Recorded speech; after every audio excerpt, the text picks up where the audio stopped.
really high blood pressure.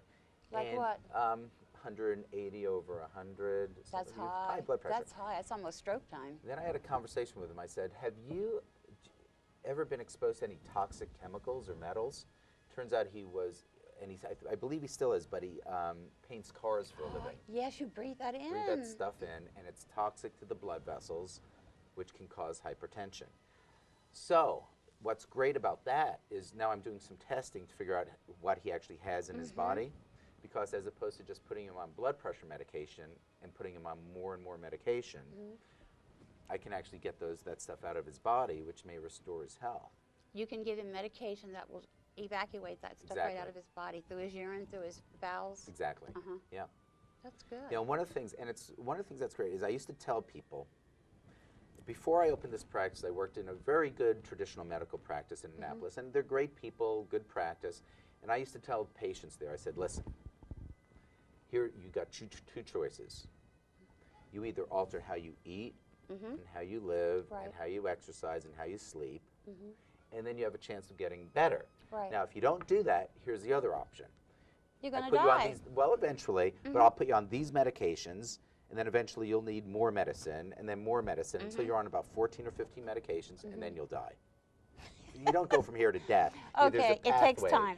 There's a pathway called a lot of medicines that you go through. A lot of medicine. Yeah. My God. Do people really change? Some do. You know, it's always amazing to me that there are people who would, you know, you give them the choice, and it's a choice. And for me, it's not a moral issue. For me, it's a choice. That it doesn't hurt your feelings if they don't want to do it. No, because it's their really, life. it's a difficult thing. You know, and we live in, and the part of the problem is we live in a society that is not designed for people's health. That's true. You know, we are, you and I, human beings, are genetically not much different than human beings were thousands of years ago. Right.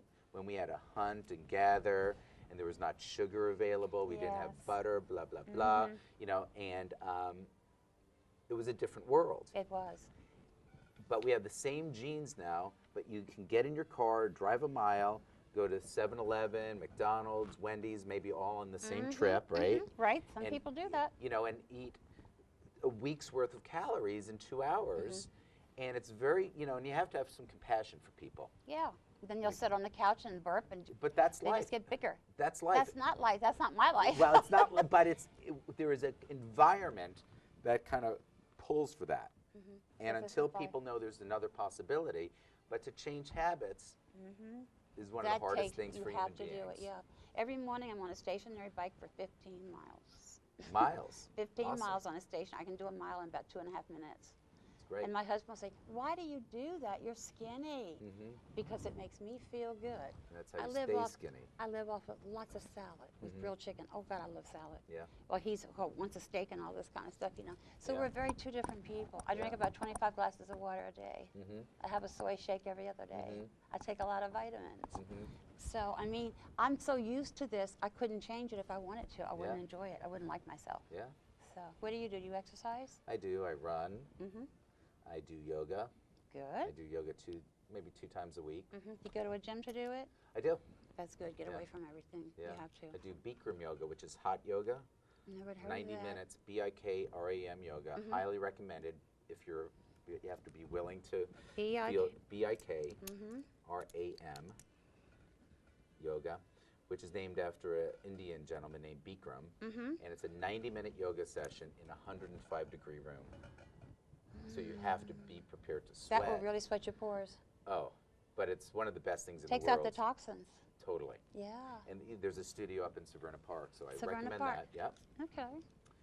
And so I do those things. I go to Gold's Gym 3 or 4 days a week. That's Work impressive. out really hard. It's really strange, though. You know, when you're growing up and you get married, you pick a mate. Things change, of course, we know that. But one will get very heavy. Not always the women. It's, you know, the partner. One or the other, Yeah. And then when you see that you're always so healthy, you know, and love what you're doing, and have one say, I couldn't stand that. My husband is about 75 pounds overweight now. I would say at least. Yes. He had a membership at Gold's Gym. I bought him one. He won't go. And the gym loves that. Don't they, though? You know that if everybody who belonged to a gym showed up at the same time, they Basically couldn't empty. handle it. They count on that. Yes. But he would go and ride the bicycle or maybe do the treadmill. Oh, my legs hurt. And I've told him, lose the weight. That's why your back hurts. Yeah. Lose the weight. That's why you can't walk right. Lose the weight. That's why you can't go dancing. Lose the weight, blah, blah, blah. Because he is so tired. Yeah. He is nothing but tired. Well, you know, it's not necessarily, there's something called metabolic syndrome. He's probably got it. He may well have, it's really, really common. And it's a syndrome where women can get it too, but let's just talk about men for a second. Men get these kind of bellies like this. He has that. Right? Their energy goes down, their libido goes down, their fatigue goes up, they might get achy, tired, they might even snore at night sometimes. Cranky. And it's a function of a couple of things. Number one, they stop, their insulin levels go up, they stop their blood sugars up a little, and their testosterone goes way down.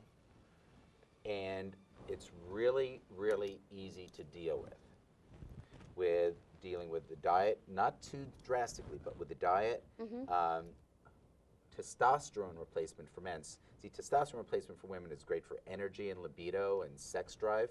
For men, it's really important for muscle mass, for energy, for feeling good. Right. And when their testosterone levels go down, they're not motivated. So they don't feel like getting up. So they're trapped in a vicious circle where the thing that would help them would be exercising, but their testosterone is low, so they have no motivation or drive to do it. That's true. That's true. So, you know, I think it's really important. And if you go to the mall, you'll see all the men walking around who have this metabolic syndrome. And it's this whole thing that causes the belly fat, 1,000 years ago would have been very useful, because when there's times of plenty, they eat and store the fat, and then it goes away. But unfortunately, we live in times of plenty that never go away. Yeah. So you might want to share that with your husband. I will share it with him. But don't tell him I said it. Because he doesn't want to exercise. He doesn't. Yeah, well, you know, I think he used to run 2 and 3 miles a day, and then bingo, no more. Well, I want you to know it's possible for that to get reversed pretty quickly. I So already that knew that, in really. 6 months, he could lose 50 pounds, get his energy back, feel better. Be out riding, running and jogging and everything again. Yeah, it's totally possible. But he just says, I don't want to do it. It's too much work. Yeah, but he doesn't, because he has no, I don't know if he does, but I don't think so. You know, if his testosterone is low, and God, I hope he doesn't hear this and beat me up for this. He's not going to see he's not going to see the show. But if his testosterone low, he's not going to feel like. Yeah. So it's kind of like not his fault. Oh, come on.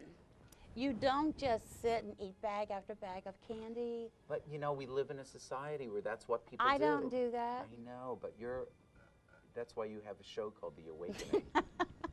And I've talked to children all the time about the same thing. Oh, yeah. Yeah. Obesity in children is through the roof. Walking is the best thing for our bodies, I think, in the way we eat. Can you believe our time is up? Oh, no. Yeah. We had more to talk about. You would give these shots to women in the mouth instead of through the drugs. You got to come back. I'd love to. Would you like to come back? I'd love to. How about in July sometime? That'd be great. Find a day. Fabulous. I want to thank you for coming. I've had a lot of fun. I'm sorry I made you wait. Thank you. I want to thank everybody. Not a problem. I want to thank everybody who watched. Till next time. This has been a fun day. That's it.